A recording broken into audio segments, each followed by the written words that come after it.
Chapitre 23. Où peut-on voir des miracles actuellement? Il est rare de pouvoir voir des miracles en direct, à moins d'avoir la chance d'être là au bon moment. En revanche, on peut prendre connaissance de faits récents qu'il faut étudier et comprendre avec une documentation. Que se passe-t-il à Lourdes? Lourdes est une ville française située près des Pyrénées. La Vierge Marie y est apparue à Bernadette, Soubirous, en 1858. Cette petite ville est devenue un des lieux de pèlerinage religieux les plus fréquentés au monde. Plus de 5 millions de pèlerins et visiteurs par an. C'est aussi une ville vers laquelle convergent chaque année des dizaines de milliers de malades qui confient à la Vierge leurs peines, certains demandant une guérison physique. Il y a eu et il y a encore de nombreux miracles. Le bureau médical et le comité médical international de Lourdes, uniquement composé de médecins et totalement indépendants de l'Église, déterminent la réalité des guérisons et leur caractère exceptionnel, non explicable par la science. Le bureau médical suit un dossier sur de nombreuses années afin de vérifier que la guérison est complète et durable. Sur quelques 6000 personnes qui depuis 1858 se sont déclarées guéries au bureau médical, celui-ci a déclaré 2000 guérisons inexplicables par la science. En effet, le bureau médical, par prudence, ne retient que les cas vraiment incontestables. Et ce n'est qu'ensuite que l'Église se prononce ou non sur leur caractère miraculeux.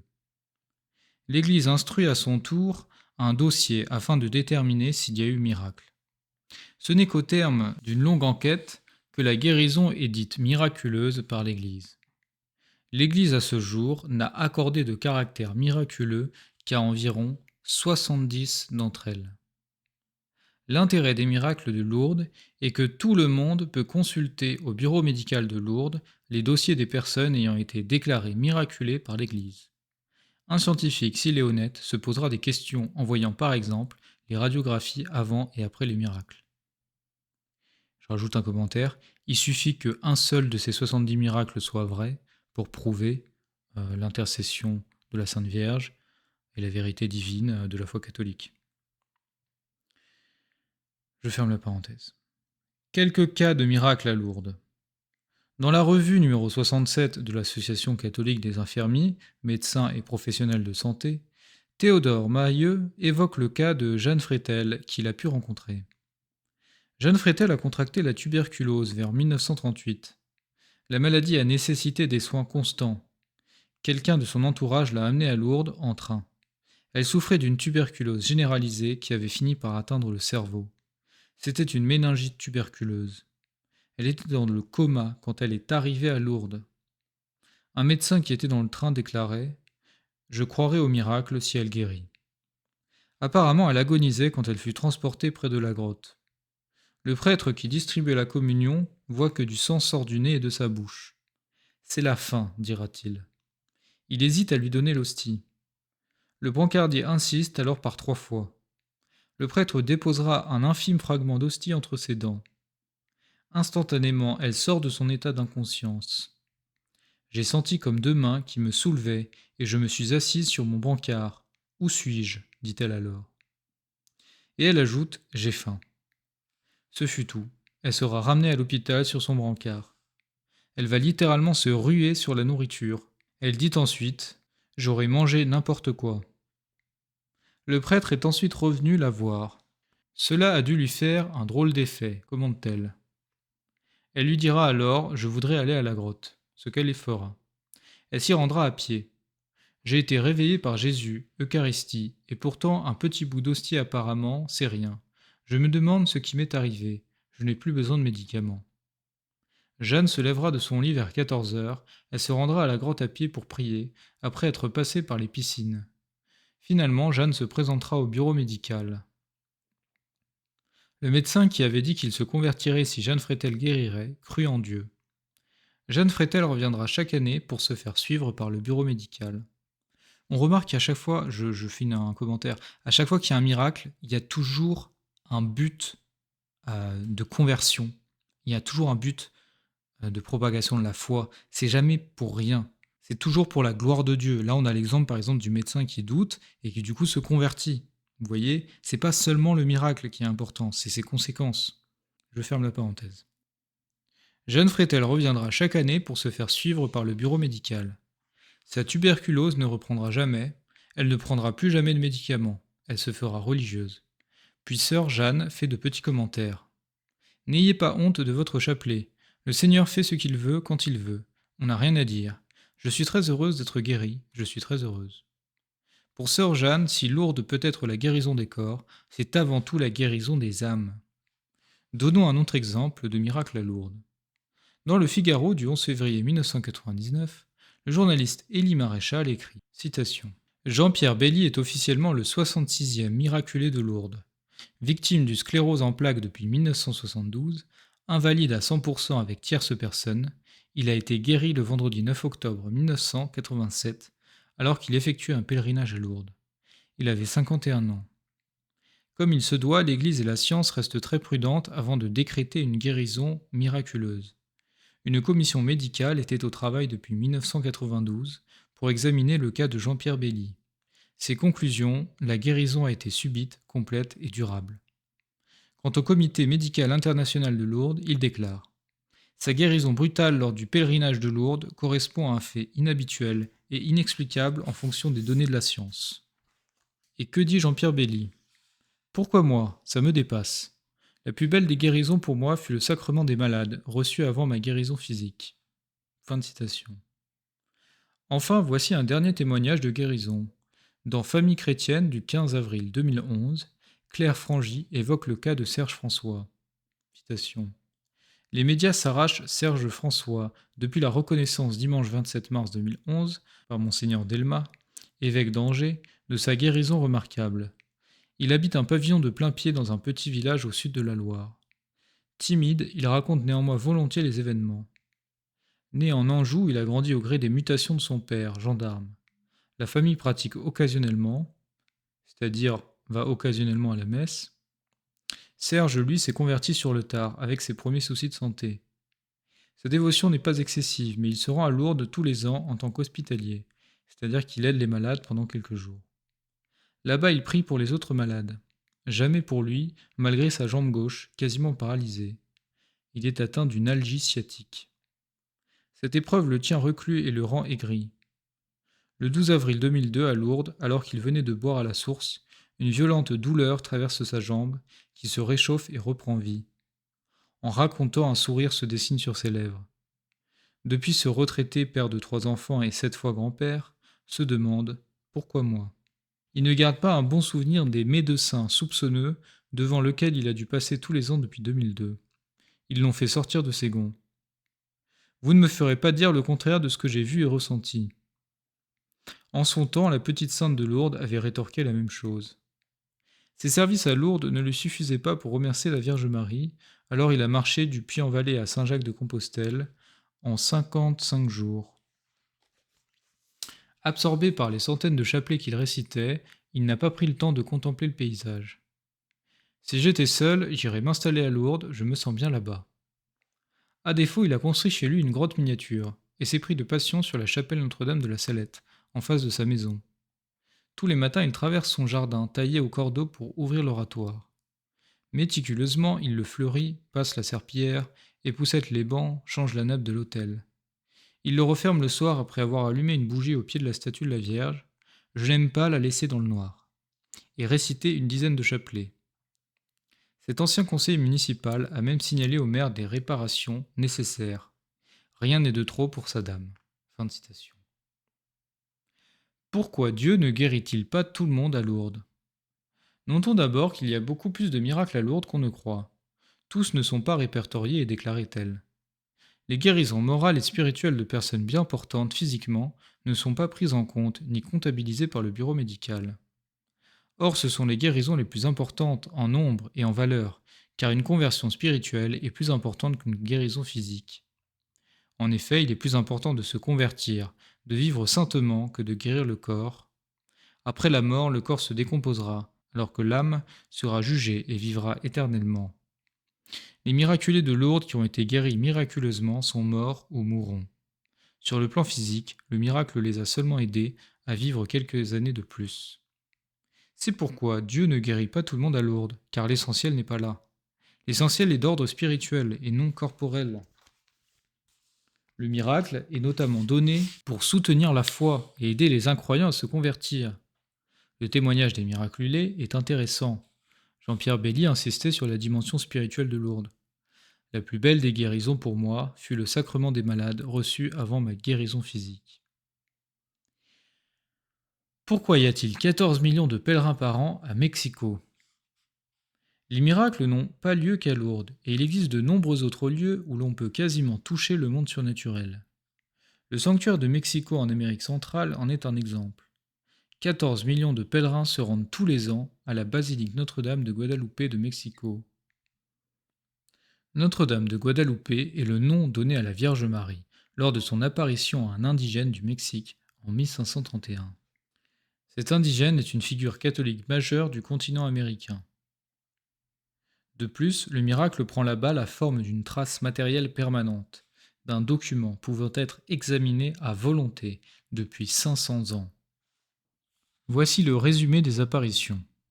Le 9 décembre 1531, sur la colline de Tepeyac, un peu au nord de Mexico, la Vierge apparaît à un Indien nommé Juan Diego et lui demande d'aller voir son évêque afin qu'il fasse construire une église sur la colline. Après 2 visites de Juan Diego, l'évêque prudent demande un signe. Juan Diego demande alors un signe à la Sainte Vierge, qui lui dit d'aller au sommet de la colline du Tepeyac, où était adorée autrefois Tonantzin, la mère des dieux aztèques, d'y cueillir des fleurs et de les lui apporter. Or là où il n'y avait habituellement que chardon et épines, Juan Diego découvre de merveilleuses roses de Castille, couvertes de rosée. Il en fait une gerbe qu'il place dans son poncho, puis il redescend auprès de la Sainte Vierge, qui après les avoir regardées, les dispose au creux de son poncho, en lui disant que lorsqu'il sera auprès de l'évêque, il en ouvre les pans. Juan Diego retourne chez l'évêque, ouvre son poncho. Les fleurs d'une grande beauté et d'un délicieux parfum tombent à terre. Quelle stupeur pour tous de voir à cet instant s'imprimer miraculeusement sur le poncho une image représentant la Vierge, revêtue d'un manteau couvert d'or. Ils voient l'image de la Mère de Dieu, les mains jointes, recouvertes d'un voile constellé de 46 étoiles d'or, enceinte, au visage très doux, de métisse, et au regard d'une tendresse si humaine et surnaturelle à la fois. L'évêque en fut bouleversé et s'agenouilla ainsi que ceux qui l'entouraient et demanda pardon à la Sainte Vierge de n'avoir pas immédiatement réalisé sa volonté. Le poncho est toujours exposé actuellement dans la basilique construite sur la colline. Ce tissu miraculeux de 1,71 m de haut sur 1,05 m de large a été analysé par de nombreux laboratoires pour savoir s'il s'agissait d'un miracle ou d'une peinture habile faite au XVIe siècle, peinture qui tromperait tout le monde. Avec les progrès de la science, ces analyses ont été menées surtout au XIXe et XXe siècle. Les conclusions des divers laboratoires sont impressionnantes et concordantes. Elles sont rapportées par le père Aymar dans son étude sur la Vierge Marie au Mexique. Le tissu du poncho de Juan Diego est en ayate, une fibre végétale très fragile, qui ne subsiste qu'une vingtaine d'années. Or, depuis bientôt 500 ans, alors qu'il a subi la poussière, la chaleur et l'humidité, le tissu est resté inaltéré. Ce n'est que depuis peu de temps qu'il est protégé par un verre.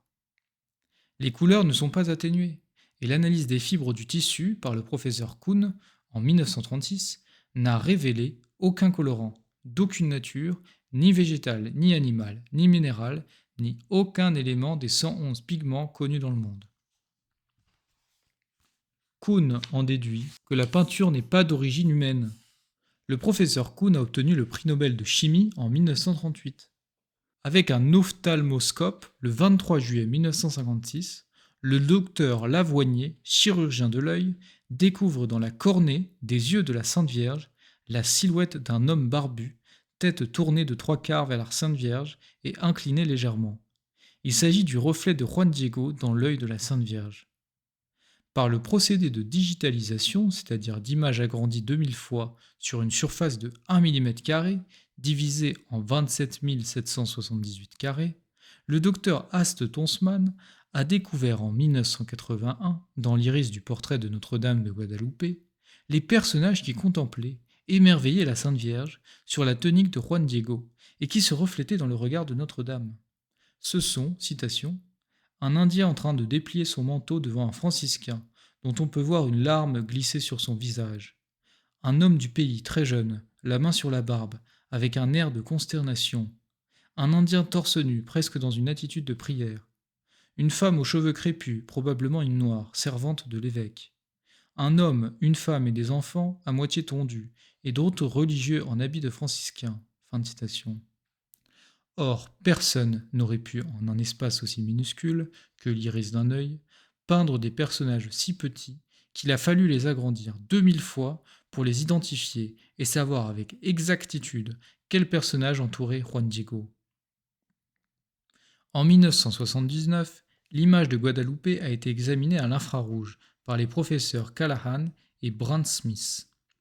Mis à part quelques rajouts humains décoratifs qui comportent des pigments de peinture, par exemple l'ange au visage banal et dont la peinture s'écaille, il n'y a ni coup de pinceau ni colorant. Les professeurs confirment les découvertes du chimiste Richard Kuhn en 1936, prouvant que le portrait de la Sainte Vierge, citation, n'a pas été fait de main d'homme. Ils ont découvert également que le poncho conserve sans aucune explication la température du corps humain, oscillant autour de 36,6 degrés à 37 degrés. Le père Olivier, dans un article intitulé Notre-Dame de Guadalupe, ajoute les faits suivants. Le 14 novembre 1921, le tailleur de pierre Lucien Pérez, un anarchiste, dépose un bouquet de fleurs au pied du manteau de Juan Diego, dans lequel il avait mis une charge de dynamite qui détruisit tout alentour, mais laissa intact le poncho ainsi que la vitre qui le protégeait. En 1956, l'ophtalmologue Turuela Bueno étudie l'œil de la Vierge imprimé sur la tunique. Il réalise un fond d'œil et découvre que la pupille se ferme à la lumière et lorsque l'on retire la lumière, la pupille se dilate de nouveau comme s'il s'agissait d'un œil humain.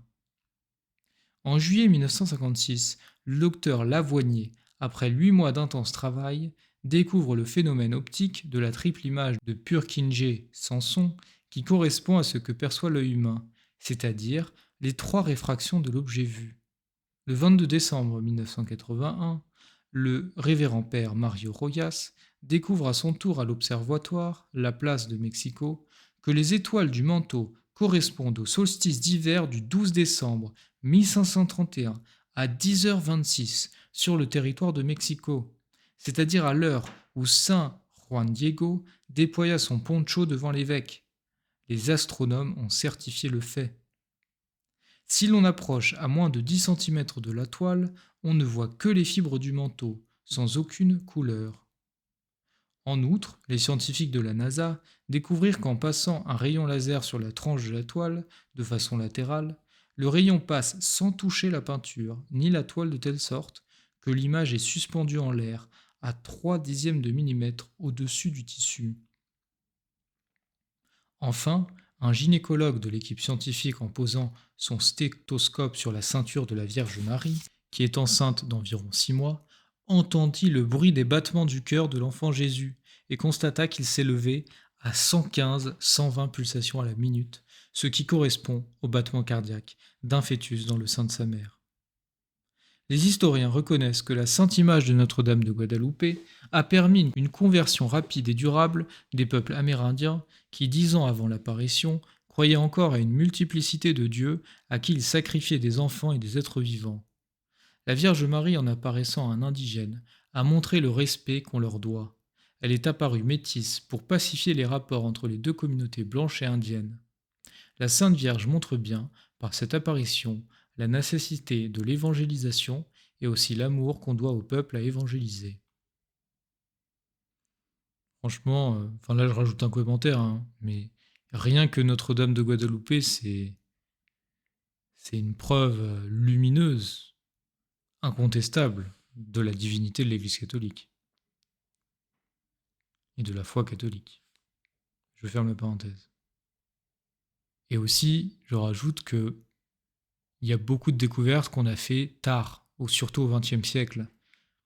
Parce que ce miracle-là, dans la providence de Dieu, il a servi à convertir les Indiens au XVIe siècle, mais aussi pour nous aujourd'hui qui sommes sceptiques, avec toutes les avancées scientifiques, justement, on découvre des choses qu'ils n'auraient pas pu découvrir avant.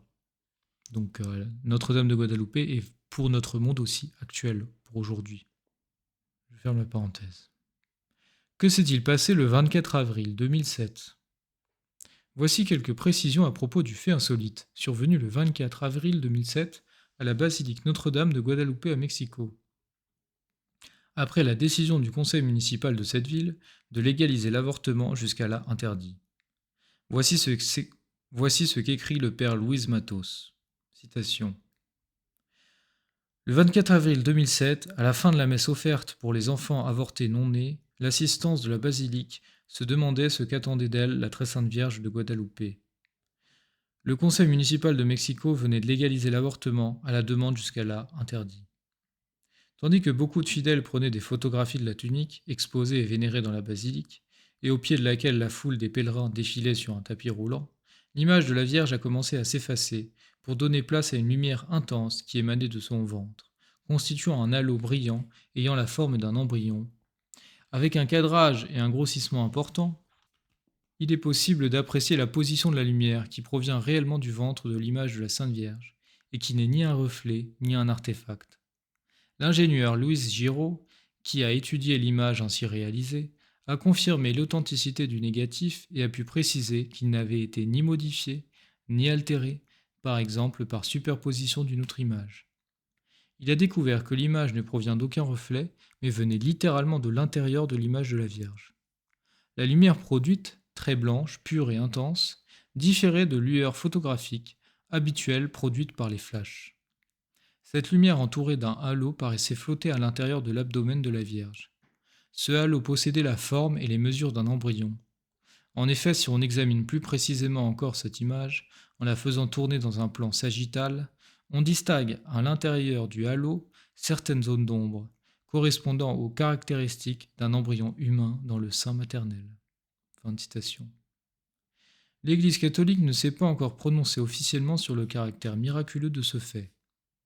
Ce que la Vierge Marie a dit à Juan Diego, elle le dit à chacun de nous. Citation. « Je suis votre mère miséricordieuse.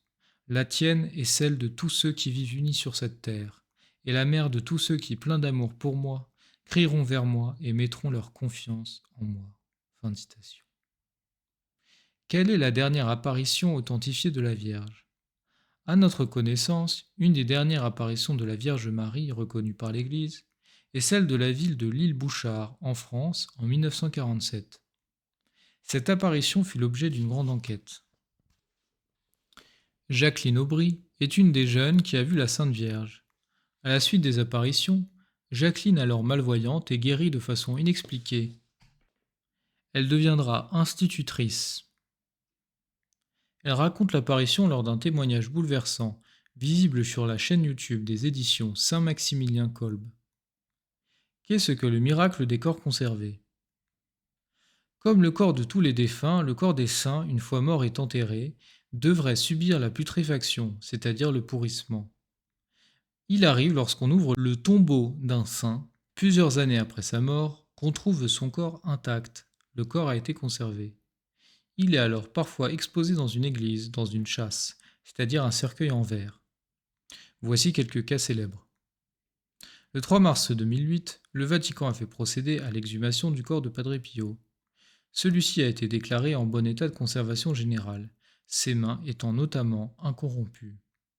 Il a été exposé sous verre à la vénération publique jusqu'en septembre 2009. Le corps de Bernadette Soubirous, la petite fille qui a vu la Sainte Vierge à Lourdes au XIXe siècle, est conservé. Il est visible dans une châsse à Nevers. Le corps est resté souple. Tous les 10 ans, on lui change ses habits. Une fois la sœur qui lui avait changé ses habits, ayant oublié de lui tourner la tête vers les fidèles, la tête a pivoté toute seule. Une pellicule de cire couvre son visage et ses mains, qui noirciraient à l'air. Jacinthe Marteau, un des 3 petits-enfants qui avaient vu la Sainte Vierge à Fatima, est morte le 20 février 1920. Le tombeau a été ouvert le 12 septembre 1935, soit 15 ans après sa mort, en présence des autorités, d'huissiers et de médecins. Le corps est conservé.